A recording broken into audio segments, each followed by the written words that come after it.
Me gusta hablar de milagros, porque los milagros son rompimientos de las leyes naturales. Todo el mundo se esfuerza por tener un milagro en la vida, y algunos hacen cualquier sacrificio por un solo milagro. Si tú quieres conocer de cerca los grandes milagros en el ministerio de Jesús, hay un libro de la Biblia que es espectacular para hablar sobre los milagros de Jesús. Me encantan los milagros de Jesús, uno porque ni uno se repite. Una vez se encontró a un paralítico y lo sanó de un modo, a un ciego lo sanó de otro modo. Cada milagro en la vida es irrepetible. Y el mayor milagro que todos recibimos todos los días y el cual ignoramos es el milagro de la vida. Todos tenemos 24 horas, todos tenemos el mismo tiempo, todos disfrutamos oportunidades. Dios hace milagros, Dios no se cansa de hacer milagros. Si hay alguien que es especialista en milagros es Dios. Por eso cuando tú busques un milagro, no vayas al horóscopo, no vayas al astrólogo, no vayas al adivino, no vayas al hechicero, no vayas a una cruz, no vayas a una escultura. Si tú quieres un milagro, anda a Jesús, porque Él es especialista en hacer milagros. Y el libro de Juan me encanta porque narra el ministerio de Jesús en 7 grandes milagros. Es el único evangelio que se separa un poco de la narrativa de los otros, donde hablan sobre las enseñanzas. Juan también lo tiene. Habla de las parábolas, Juan también tiene algunas, pero el ministerio de Cristo es narrado de una forma espectacular y milagrosa en 7 milagros en el libro de Juan. Y de esos 7 milagros, el último milagro de todos está narrado en el capítulo 11. Tanto así que los teólogos especialistas dicen que es conocido como el mayor milagro de Jesús, es decir, el milagro más grande de Jesús. Probablemente tú ya recuerdas algún milagro, curación, recuerdas el milagro de la curación del cojo, del paralítico, del ciego. Jesús hace milagros, pero hay un milagro que es espectacular por el trasfondo de la historia. Tanto así que un capítulo de la Biblia entero está dedicado solamente para hablar de ese milagro. Y para levantarte más curiosidad todavía, este último milagro, a pesar de que fue el más asombroso, el más espectacular, el más grande, dividió a la gente en 2 grupos. Y la historia comienza de una manera muy familiar. Tú sabes que el primer milagro de Jesús, narrado en Juan, lo hizo en un matrimonio, en las bodas de Caná. Y el último milagro asombroso de Jesús ocurrió también con una familia. Para que veas lo interesante que es para Dios la familia. Solo que este último milagro ocurre en una circunstancia no muy confortable. Vamos a la historia. Todos nosotros siempre tenemos un lugar donde nos sentimos confortables, nos sentimos bien. A veces puede ser la casa de un amigo. Hay tanta proximidad, hay tanta confianza, que cada vez que llegas, tú sientes paz, sientes tranquilidad. No sientes que estás en casa de un extraño, sientes que estás en tu propia casa, ¿verdad? El amigo no pregunta qué hay en la refrigeradora, va a averiguarlo, qué cosa hay. El amigo cuando llega no pide a veces ni siquiera permiso, llega el momento que él quiere, porque es amigo. Y cuando tú llegas a la casa de un amigo, siempre hay cariño, hay atención y uno se siente en casa. En el ministerio de Jesús yo encuentro de que de todas las familias que Jesús visitaba, de toda la gente que le rodeaba, del pueblo que le seguía, había una familia especial para Jesús. Y esa familia estaba conformada por 3 personas. El primero de ellos, era Lázaro, el segundo era Marta y el tercero era María. La historia dice que eran 3 hermanos. Tanto así que la Biblia menciona que Jesús amaba a esta familia. No quiere decir que Jesús no amaba a los demás. Lo que está diciendo Jesús es que Jesús se sentía tan bien llegando a aquella aldea donde estaba la familia de Lázaro, que era la aldea de Betania. Y cada vez que Jesús pasaba por esos lugares, no había manera de poder pasar sin milagro. Si Jesús tiene tanto poder para hacer tanta maravilla, si yo soy amigo de Jesús y yo estoy enfermo, la reacción natural es: no me preocupo, porque yo tengo la solución, yo tengo a dónde ir. ¿Quién enfermó? A quien Jesús amaba. Vamos al versículo 4. Al recibir la noticia, dice Jesús, esta enfermedad no es para muerte. ¡Wow! Y dice así, es para la gloria de Dios.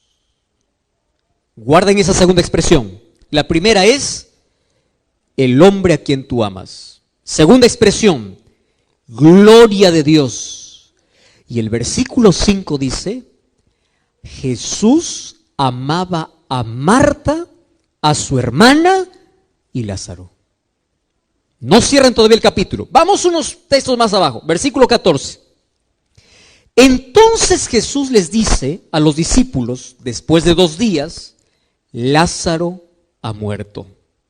Versículo 15 dice así, y yo por esta causa me alegro. ¿Ustedes leyeron ese texto? Otra vez voy a repetir para que pueda crearnos más incógnita aún. Dice así, Lázaro ha muerto.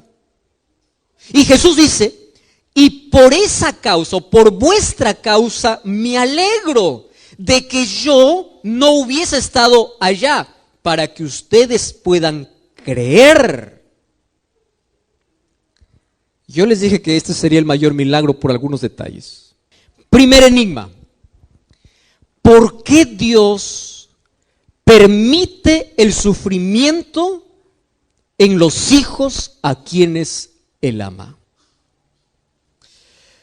Hace algún tiempo yo recibí una de las cartas o de los mensajes más extraordinarios, bien redactado, en la página que yo tengo de Facebook. Y decía así, pastor, yo solamente quiero que me responda una sola pregunta. Una sola.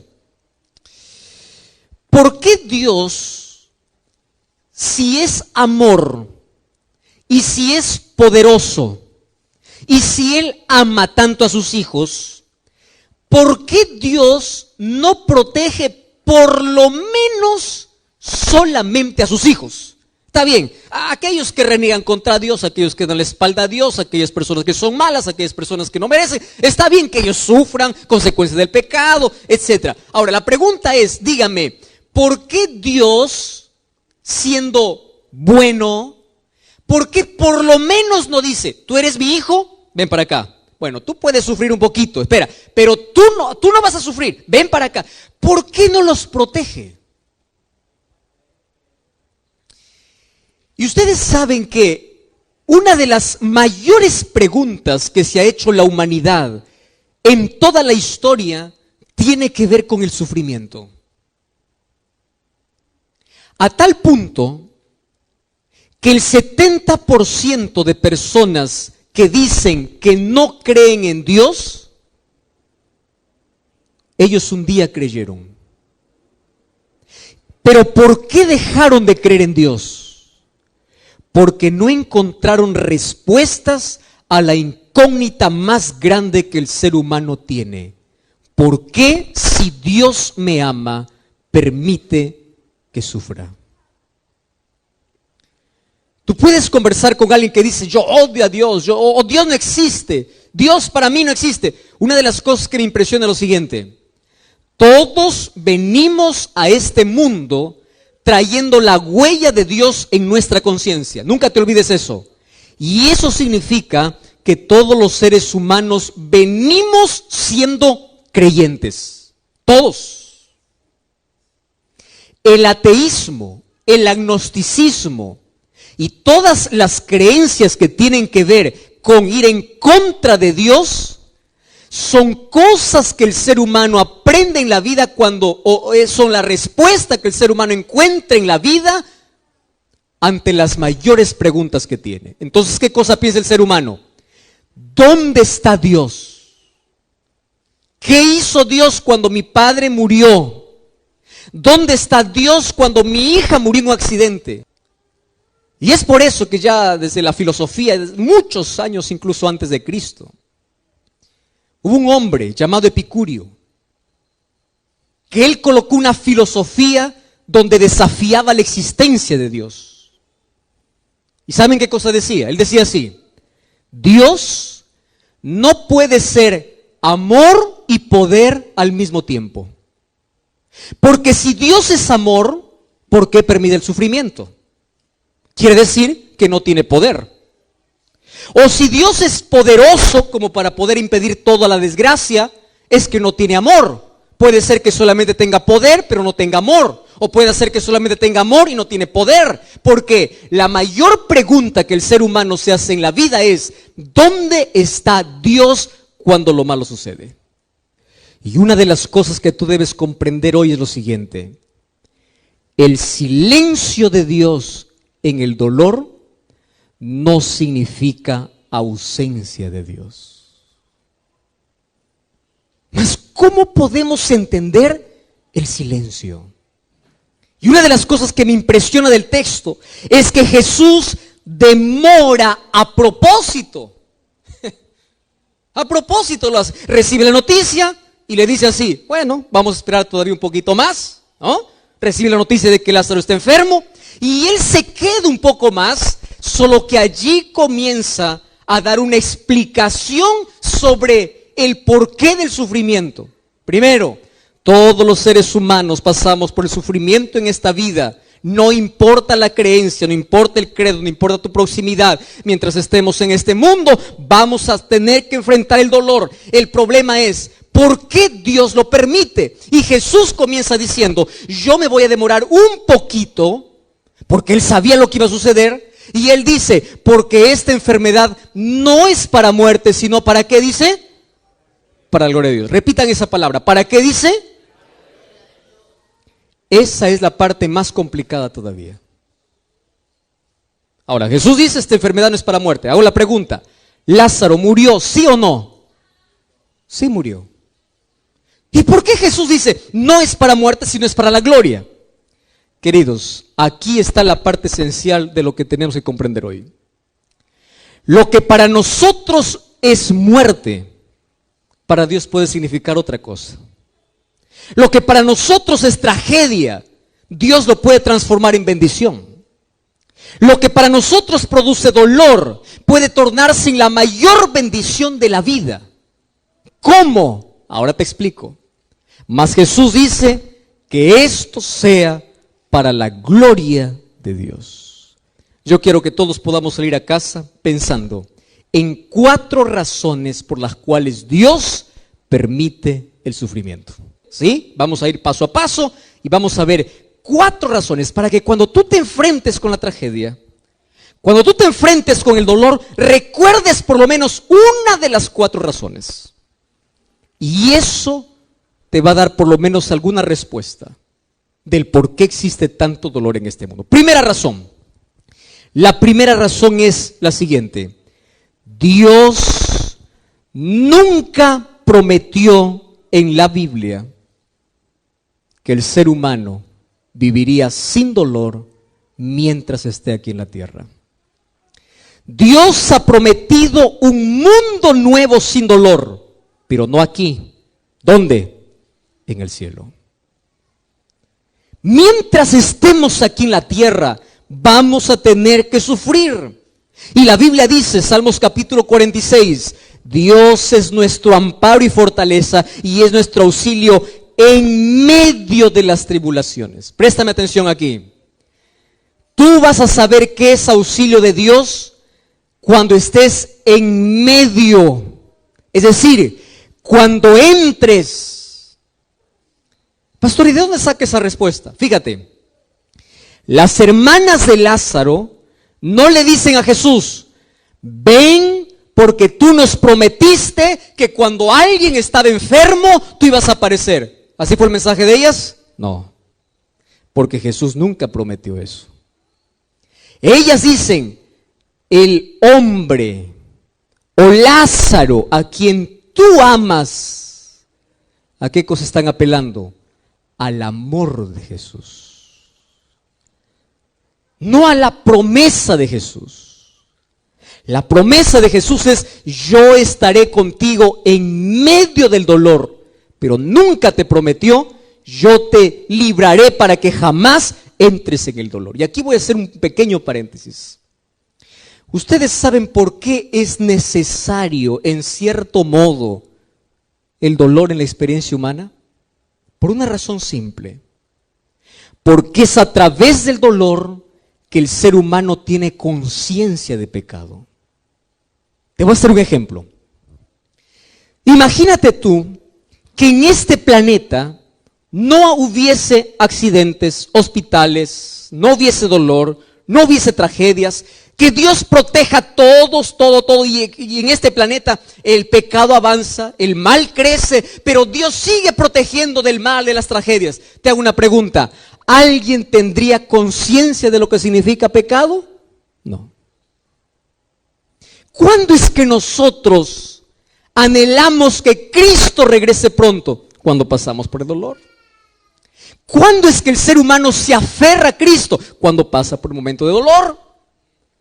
De alguna manera despierta en nuestra mente la conciencia de una búsqueda hacia Dios. Y lo primero que entendemos es, en medio del dolor recuerda, Dios nunca te prometió librarte, pero sí te prometió acompañarte en medio de tus lágrimas. Y aquí está la diferencia de sufrir con Dios y sufrir sin Dios, que es grande la diferencia. Segunda razón, Jesús dice que esta enfermedad es para la gloria de Dios. Queridos, los mayores milagros que tú vas a ver en la Biblia fueron hechos en la mayor oscuridad de dolor. Cuando Dios abrió el mar para que los hijos, el pueblo de Israel pasen seco, cuando estaban en el dolor.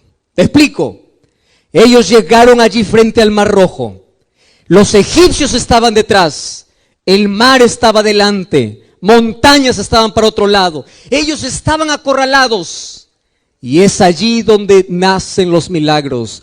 Todos los milagros nacen en las mayores crisis del ser humano. Si tú estás pasando por una crisis mayor, el mayor milagro siempre nace de la mayor crisis. Siempre. Es en las tormentas que nosotros aprendemos a descubrir y a tener la paz de Dios. Es en el dolor que nosotros vemos la manifestación de Dios. Número 3. El dolor puede transformarse en un instrumento de Dios para la salvación de las personas. La Biblia cuenta la historia de un rey. El nombre de este rey es Nabucodonosor. Nabucodonosor tenía tanta comodidad. Tenía un palacio, era rey, tenía poder, tenía dinero, tenía ejército, tenía todo menos Dios. Y Dios siempre trató de buscar a Nabucodonosor y decir, hijo, tú tienes que humillarte, tu soberbia te va a hacer perder. Hijo, ¿hasta cuándo? Y Dios lo habló a través de milagros. Lo hizo a través de Daniel, lo hizo a través de los 3 amigos de Daniel.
Dios se mostraba en cada momento de la vida. Pero Nabucodonosor parece que por un momento reconocía y luego se olvidaba. Lo que acontece con nosotros: te quiero perdido, yo te quiero aquí, es el sufrimiento.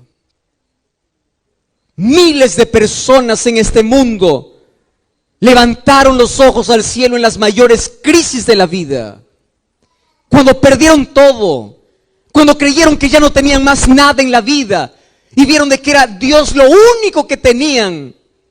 Y es allí donde se aferraron del brazo poderoso de Dios. Yo te hago una pregunta. ¿Qué harías tú? Escúchame aquí.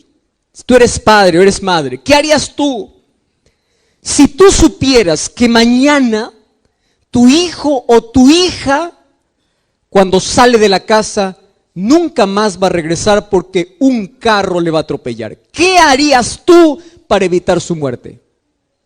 Dime lo que harías. ¿No te pararías en la puerta en la mañana? ¿No le suplicarías y le dijeras, por favor no salgas? ¿No te cuadrarías en medio para decir, yo no te dejo salir? ¿No levantarías la voz para decir, yo soy tu padre, yo soy tu madre, no quiero dejarte salir?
¿Cuál sería el último recurso que tú usarías para evitar la muerte de tu hijo?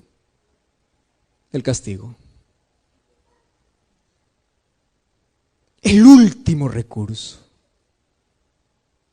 Por amor. A veces Dios usa el sufrimiento para decirte, hijo, prefiero verte sin una pierna aquí que no verte en el cielo. Prefiero que aquí puedas experimentar alguna cosa